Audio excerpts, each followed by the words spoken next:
क्या आपने कभी सोचा है कि कुछ लोग पढ़ाई लिखाई में इतने इंटेलिजेंट होने के बावजूद भी अच्छे पॉलिटिशियन, अच्छे लीडर नहीं बन पाते हैं? और दूसरी तरफ एकेडमिकली एवरेज लोग भी बहुत बढ़िया पॉलिटिशियन, बहुत बढ़िया लीडर बन के उभरते हैं। उसका जवाब है इमोशनल इंटेलिजेंस या फिर भावनात्मक बुद्धिमत्ता। तो emotional intelligence is basically the ability to recognise, understand, manage and influence the emotions.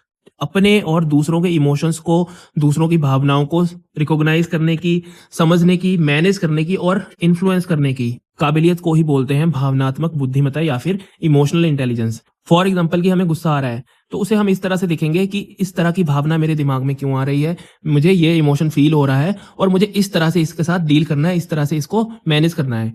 इसी तरह से दूसरों के इमोशंस को भी इन्फ्लुएंस करने की, समझने की क्षमता। मान लीजिए कुछ फार्मर्स प्रोटेस्ट कर रहे हैं तो पब्लिक सर्वेंट उनके अग्रेसिव या वायलेंट प्रोटेस्ट को भी कामली, बिना गुस्सा दिखाए हुए हैंडल कर लेता है। तो वहां पर वो इमोशनल इंटेलिजेंस, भावनात्मक बुद्धिमत्ता का यूज कर रहा है।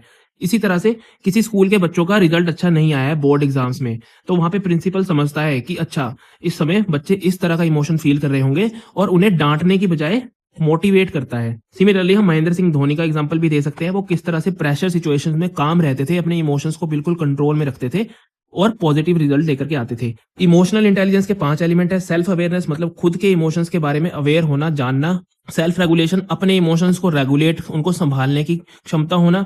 एम्पैथी मतलब कि दूसरों के इमोशंस को समझने की, फील करने की क्षमता होना। सोशल स्किल्स दूसरों के इमोशंस को इन्फ्लुएंस करने की, कंट्रोल करने की क्षमता। और मोटिवेशन कि अंदर से मोटिवेशन हो किसी भी काम को करने की।